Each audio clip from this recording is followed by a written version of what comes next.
Amigos, les saluda Ricardo Opelman para invitarles a que participen con nosotros en esta consulta con la doctora Ruth Villegas, quien es ginecobstetra, oncóloga, donde estaremos hablando sobre sangrados vaginales provocados por infecciones y problemas tiroideales y sus riesgos para el embarazo. Y a la vez, para pedirles que si les gusta esta consulta, por favor, se suscriban a nuestro canal Consulta Participativa. Gracias, amigos, por estar ahí.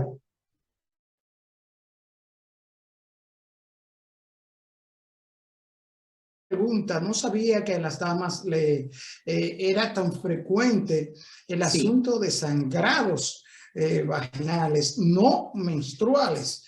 O sea, estas patologías que usted mencionó, ¿cuál de ellas es la que provoca con mayor frecuencia el asunto de los sangrados vaginales no menstruales? Bueno, podemos tener la presencia de miomas, dependiendo de la ubicación de los miomas. Si nosotros nos proyectamos en un útero, ¿verdad? Tenemos tres capas, una capa externa, una intermedia y una interna, que es donde se aloja cuando hay un embarazo, el embrión fecundado ya, ¿verdad? Y también es la capa que va a descamarse cuando no hay un embarazo en cada ciclo menstrual, en cada ciclo de la mujer, va a descamarse y va a desencadenar la menstruación. Cuando estos miomas tienen relación, pueden haber en cualquiera de estas tres capas que he mencionado, estas tres partes del útero, pero cuando específicamente los miomas se ponen en contacto con la capa interna del útero, la estimula, entonces puede presentar procesos de sangrado fuera de la menstruación.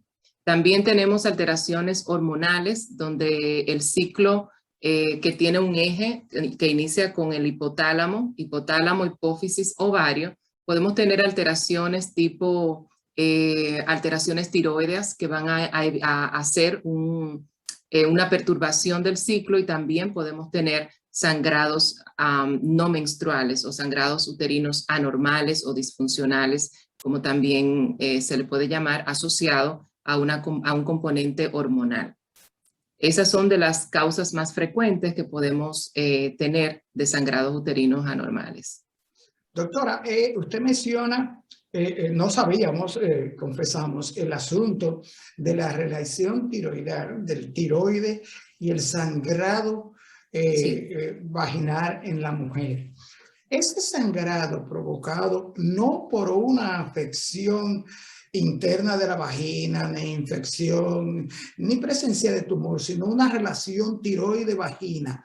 Ese sangrado es tan pernicioso como sangrados provocados por patologías. Y una pregunta que no se nos puede quedar es, ¿este sangrado relacionado con la tiroides puede impedir el embarazo y o si hay embarazo puede provocar el aborto? Claro, claro que sí. La tiroides tiene una relación directa prácticamente con toda la función de nuestro cuerpo, porque es quienes regulan, es como la hemostasia que puede tener nuestro organismo. Tiene problemas ya una paciente que ha tenido alteraciones de tipo sangrado ocasionada por alteraciones de tiroides. Es menester, o sea, es una competencia nuestra como ginecobstetra estudiar al paciente que viene con un sangrado uterino anormal, y debemos de estudiar el ciclo ovárico, hormonal. Inclusive podemos hablar de prolactina que se secreta a nivel de la hipófisis, y que tenemos a veces tumorcitos que voy a tener una prolactina elevada y que me va a bloquear automáticamente el ciclo. Si yo tengo una función hormonal desde el eje superior, que sería el hipotálamo, o a nivel de la hipófisis, me va a alterar las hormonas que van a desencadenar o que van a estimular al ovario a que se produzcan los cambios a nivel del endometrio. O sea que de primera instancia no podemos tomar tan a la ligera un sangrado o dar un medicamento sin saber cuál es la causa.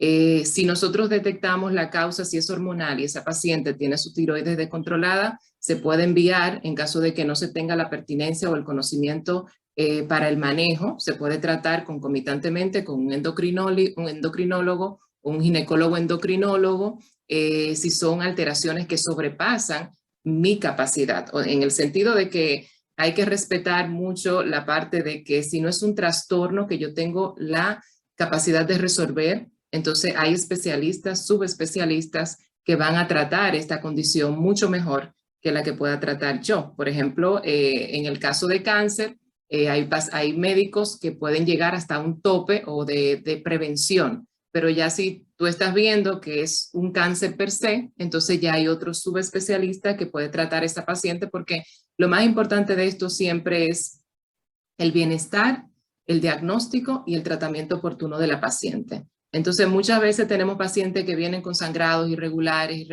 que tengo 2 años, que tengo 1 año, que vuelvo y sangro. Entonces, no se ha detectado la causa per se. Y muchas veces puede ser trastorno hormonal, pero también puede ser un cáncer de endometrio que esté iniciando. Se trata muchas veces con hormonas, con tratamientos hormonales, se detiene el sangrado, la paciente cree que está prácticamente curada, 1 año después vuelve otra vez. Y la historia común de las pacientes con cáncer de endometrio, por ejemplo, es que, ya tengo 60 años, hace 2 años yo hice un sangrado, realmente no se investigó o se atribuyó a un cambio normal o a un reflejo normal, y sangré, yo creía que era la menstruación, no me hicieron o me hicieron algo y no se detectó, y esa paciente ya inició con un cáncer en ese momento. Siempre que una paciente tiene un sangrado anormal fuera de su ciclo, porque muchas veces es algo que tú ni siquiera detectas, pero tienes que estudiarla, tienes que estudiar el eje completo, hipotálamo, hipófisis, ovario. Si hay una condición a nivel del endometrio que es llamamos como hiperplasia, que es el engrosamiento continuo de la capa endometrial, generalmente por exposición a los estrógenos sin tener entonces el efecto de la progesterona. Para explicar un poquito mejor, en cada ciclo debe haber un balance. En una primera etapa del ciclo, donde yo voy a tener niveles un poquito elevados de los estrógenos, pero ya a mitad del ciclo comienzo a tener otro tipo de hormonas, se eleva el LH, pero ya después de la ovulación debo de tener concentraciones altas de progesterona. Eso tiene la relación de que si el endometrio se prepara para recibir mensualmente un huevo fecundado, o sea, nosotras nos preparamos mensualmente para embarazarnos. Cuando no tengo el acto sexual en el cual me embaracé, o si me estoy utilizando anticonceptivos, entonces ese endometrio se descama y se vuelve a poner fino, entonces debo de tener ese balance. Si la paciente se mantiene en una de las 2 etapas, generalmente en la primera etapa, que son los estrógenos, entonces me va a mantener el endometrio siempre grueso y eso va a producir sangrado. Tenemos que buscar la causa, se hacen biopsias endometriales y de esa forma entonces llegamos al diagnóstico. Doctora, para terminar con esta amiga de consulta participativa, soy paciente de tiroides, de problemas tiroides. He padecido del sangrado por mucho tiempo, por periodos de tiempo. Finalmente, después de 10 años, estoy embarazada y quiero que la doctora me diga qué debo hacer para conservar mi embarazo, cuáles son los riesgos y qué debo evitar. Bueno, aquí lo más importante es mantener esas hormonas tiroideas balanceadas. Va a depender mucho si es un hipotiroidismo o un hipertiroidismo, que se tratan de manera diferente, pero en este caso, si ya logró el embarazo, muchas felicidades, que ojalá tenga feliz término y así esperamos. Entonces, su seguimiento constante con su médico debe estar monitorizado por si no es ginecólogo, endocrinólogo per se, bueno, pues entonces con un ginecólogo, obstetra y un endocrinólogo, que también se pueden dar estas 2 condiciones, pero sí tiene que tener todos los cuidados con su medicación, sobre todo para mantener los niveles hormonales de sus hormonas tiroideas balanceadas, o sea, en valores normales para su condición. Pero sí se puede tener, sí se puede tener. Sí puede tener con esa supervisión directa, es un embarazo que se consideraría de alto riesgo. Ella debe de tener una supervisión directa tanto de su obstetra como del endocrinólogo y puede llegar a feliz término. Doctora, creo que ha quedado edificada nuestra amiga televidente, una explicación clara y extensa sobre su preocupación y como usted dijo, deseamos que su embarazo llegue a feliz término con la ayuda del divino. De Dios. Doctora, brevemente y antes de entrar en el tema del cáncer, háblanos un poquito de las infecciones vaginales, que no sabía que había tantas infecciones vaginales en nuestra población femenina. Háblanos un poquito de estas, ¿cuáles son estas infecciones vaginales más perniciosas, más comunes y de más rápida transmisión? Bueno, nosotros tenemos condiciones producidas por hongos, producidas por bacterias en la vagina.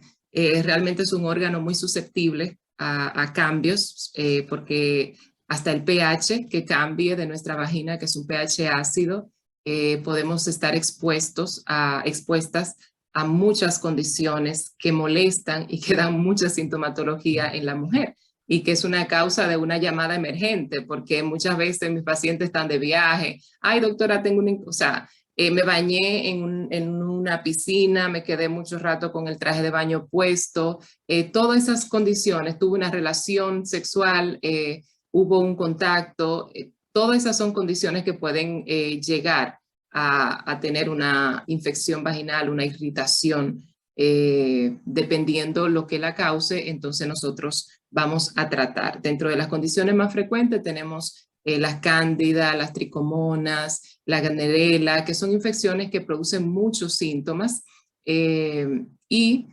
siempre le hago el énfasis, y voy a hacer un comentario un poquito jocoso, y es que muchas pacientes, muchas mujeres por desconocimiento desde nuestras generaciones pasadas, utilizaban el hábito de que me llegaba la menstruación y me pongo un óvulo para limpiarme.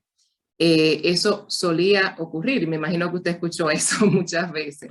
¿Qué pasa con esto? Bueno, la vagina tiene una defensa, tiene su propia potestad de cuidarse. Cuando nosotros utilizamos óvulos de manera continua, sin la necesidad de usarlo, de tenerlo que usar, entonces matamos esa flora vaginal normal que viene siendo como la defensa de la vagina.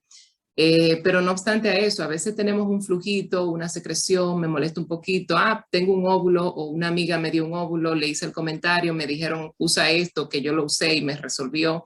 Entonces quitamos la protección de la vagina. Lo ideal cuando tenemos un síntoma de tipo secreción es acudir al médico, ir a su ginecólogo, se debe de tomar una muestra para cultivo porque no sabemos qué está haciendo la infección. Entonces, ¿o qué está provocando la infección? Cuando nosotros ya tenemos el cultivo, nos va a salir el germen específico, el cual está produciendo la sintomatología. En base a eso, nosotros vamos a tratar.